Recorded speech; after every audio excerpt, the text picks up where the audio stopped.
Hello student, आज हम class 9 के जीव विज्ञान का सेकंड चैप्टर उत्तक पढ़ने जा रहे हैं। जीवों का शरीर कोशिकाओं का बना होता है। पेड़ पौधे हो या जीव जंतु, उसका शरीर जो बना होता है वह सेल से बना होता है। कोशिका शरीर की संरचनात्मक इकाई है। विभिन्न जीवों में इनकी संख्या भिन्न भिन्न रहती है, पर हर एक जीव में इस सेल की संख्या एक समान नहीं होती है। सेल की संख्या शरीर के आकार, पेड़ पौधे के आकार पर निर्भर करती है।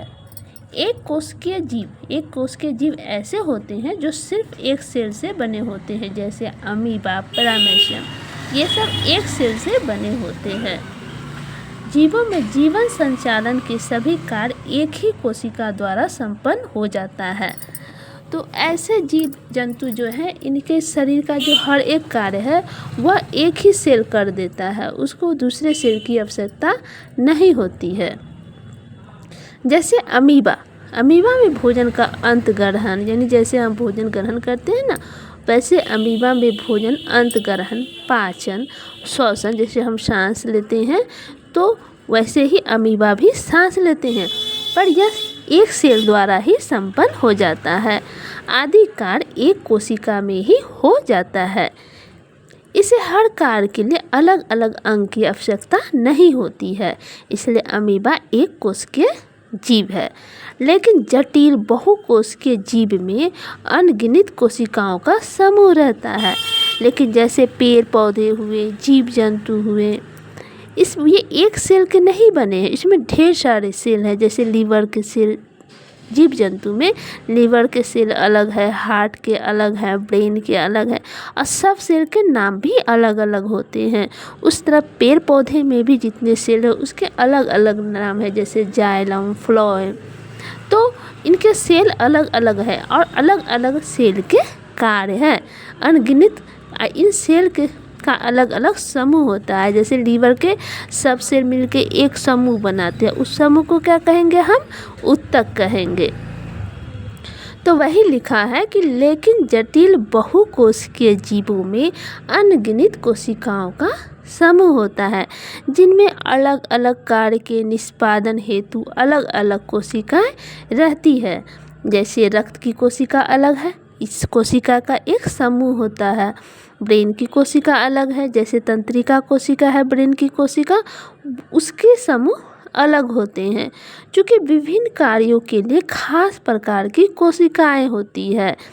जैसे लीवर जो कार्य करता है उसका अलग कार्य है, तो उसकी सेल अलग होगी। ब्रेन का कार्य अलग है, ब्रेन का कार्य संदेश पहुंचाना है, मतलब कि हम जो भी कार्य करते हैं वह ब्रेन के ही मदद से करते हैं। वो हमें इंडिकेट करता है, हाथ ऊपर करना है या नीचे, जो भी कार्य हम करते हैं उसमें तंत्रिका कोशिका का महत्वपूर्ण भूमिका होती है। इसलिए कार्यों का संपादन अच्छे एवं सही तरीके से होता है। जैसे मनुष्य में गति प्रदान करने के लिए मांसपेशियां के कोशिका में संकुचन तथा शीतलन होना।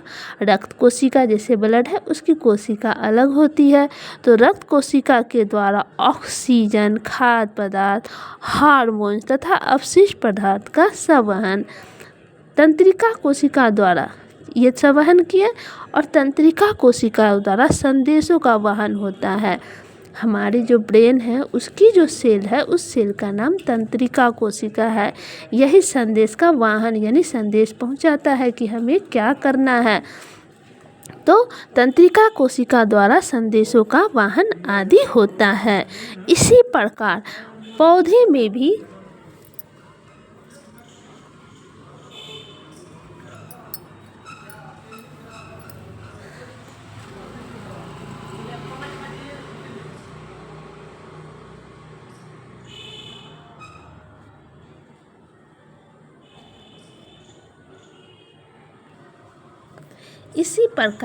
पौधे में भी विभिन्न कार्यों के लिए अलग अलग एवं विशिष्ट प्रकार की कोशिका रहती है। जैसे संवहन बंडल की कोशिकाएं जल एवं खाद्य पदार्थ को एक हिस्से से दूसरे हिस्से तक ले जाने का कार्य करती है। जैसे पेड़ जो है वो जड़ से जो जल प्राप्त करता है वह एक सेल, जो कि सेल का नाम जाइलम है, वो पेड़ के अन्य जगह पर पहुंचाता है। फ्लोएम का कार्य खाद्य पदार्थों को एक जगह से दूसरी जगह तक पहुंचाने का होता है। अतः बहुकोशिकीय जीवों में कार्यों को दक्षतापूर्वक का मतलब अगर हम कोई कार्य करें एकदम सही ढंग से करें तो उसे कहते हैं दक्षतापूर्वक संचालन, यानी कि सही ढंग से करना के लिए श्रम विभाजन होता है। मतलब कि हर सेल का अलग अलग कार्य होता है। जैसे लीवर के जो सेल है उसका अलग कार्य है, हार्ट के सेल का अलग कार्य है। तो ये श्रम मतलब कार्य का विभाजन होता है। एक ही आकार एवं विशेषताओं के कोशिकाओं के समूह में रहकर एक ही कार्य संपादन करती है। अब वैसे कोशिका के समूह को क्या कहते हैं? तो उत्तक कहते हैं। तो अब आप समझ गए कि जैसे मान लीजिए ये लीवर है, उसमें जो छोटे छोटे सेल है इसके एक समूह बने तो उसे क्या कहेंगे? उत्तक। ये लीवर का उत्तक हुआ। इसी तरह हार्ट है, हार्ट में छोटे छोटे सेल हैं और इसके समूह को क्या कहेंगे? उत्तक। पर ये हार्ट के उत्तक हैं।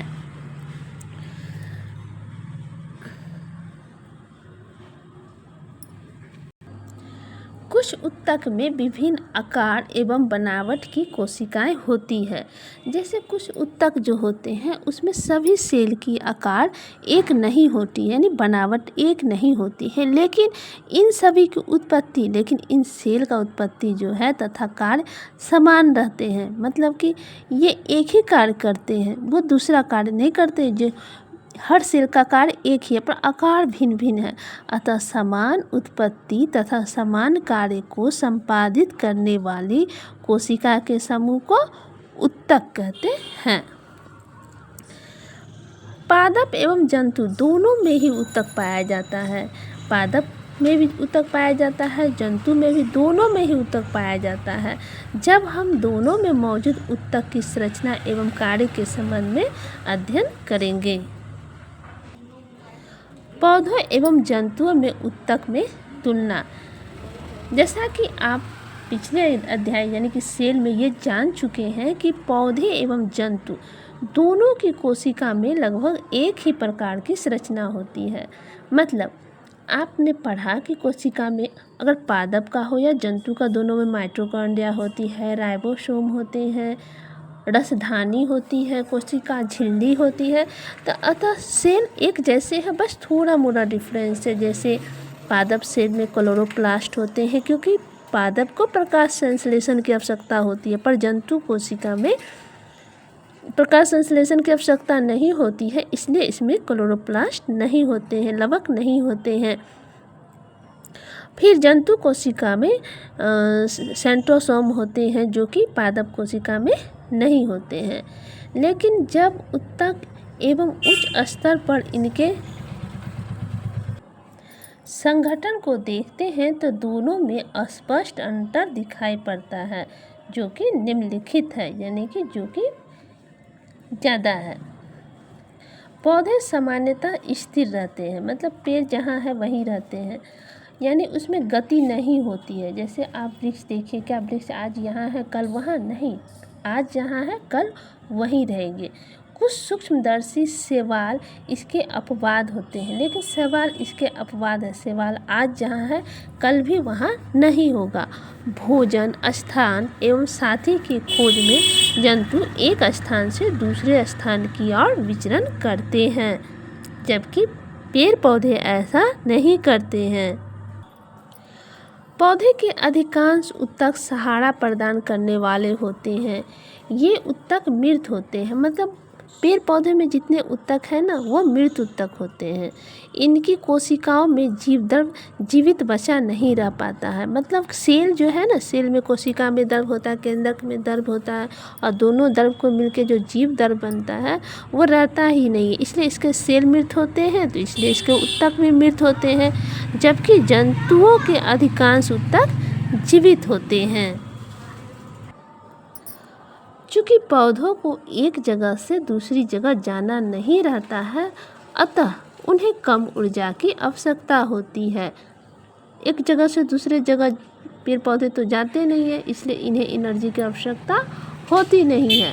जबकि जंतुओं को एक स्थान परिवर्तन करते रहना पड़ता है, अतः उन्हें अधिक ऊर्जा की आवश्यकता होती है। इसलिए माइटोकॉन्ड्रिया किसमें ज़्यादा होती है? तो जंतु कोशिका में होती है। पादप कोशिका में माइटोकॉन्ड्रिया की संख्या कम होती है। पौधों की वृद्धि कुछ क्षेत्रों में ही सीमित रहती है एवं इनमें पाए जाने वाले ऊतक जीवन भर विभाजित होते रहते हैं। जैसे पेड़ देखते हैं, इसमें आज इतना बड़ा है, कल उससे भी ज़्यादा, कल उससे भी ज़्यादा, इसका अंत नहीं है, विभाजित होते रहते। विभाजन की क्षमता के आधार पर ही इन ऊतकों का वर्गीकरण किया गया है। जंतु में वृद्धि एक रूप होती है, यानी इनमें विभाज्य तथा अविभाज्य क्षेत्रों का विभाजन नहीं होता है। जंतु में बहुत से ऐसे सेल हैं जिसके विभाजन नहीं होता है, जबकि पेड़ पौधे में विभाजन की क्षमता ज़्यादा है।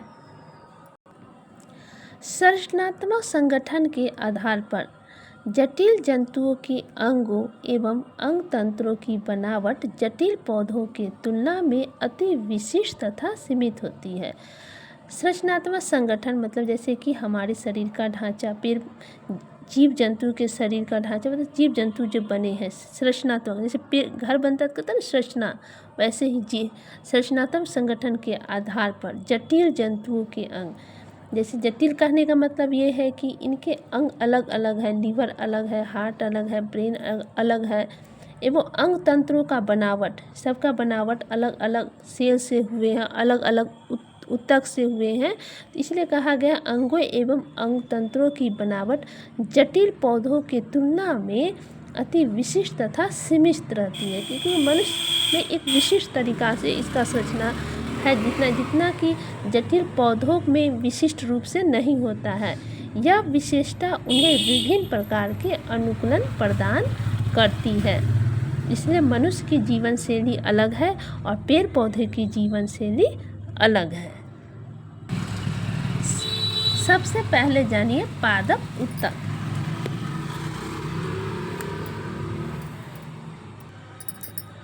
ऊतक के कोशिका के विभाजन, ऊतक में जो सेल है उसका जो विभाजन है, कहते हैं सेल एक सेल से दो सेल का निर्माण करता है, सेल में विभाजन होता है।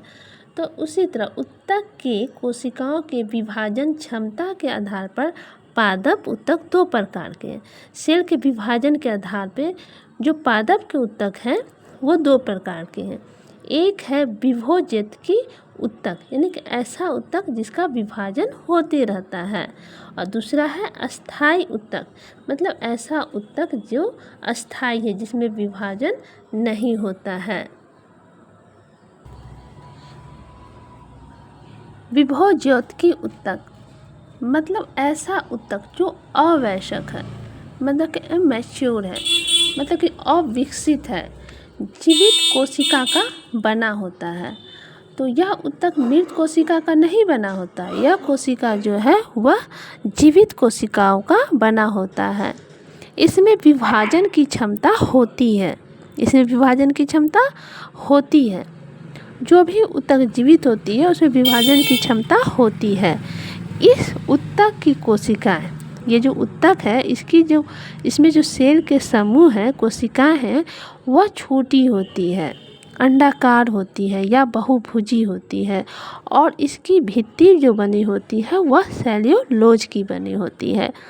पादप कोशिका की जो सेल होती है उसमें सेल मेम्ब्रेन यानी कि कोशिका झिल्ली के अलावा कोशिका भित्ति भी होती है। यह कोशिका भित्ति जो बनी होती है वह सेल्यूलोज की बनी होती है।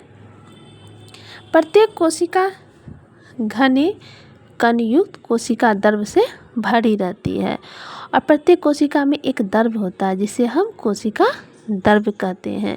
इन कोशिकाओं में प्रायः रसधानी अनुपस्थित रहते हैं, मतलब कहते हैं कि पादप कोशिका में रसधानी बड़ी होती है, लेकिन इस प्रकार के जो ऊतक है उसमें जो सेल है उसमें रसधानी अनुपस्थित रहती, यानी कि नहीं रहती है, नहीं रहना को अनुपस्थित कहते हैं।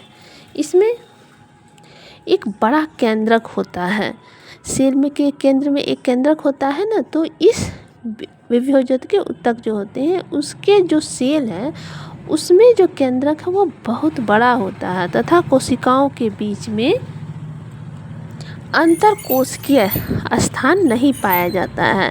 मतलब कोशिका के बीचों कोई भी स्पेस यानी कोई भी जगह खाली नहीं पाया जाता है।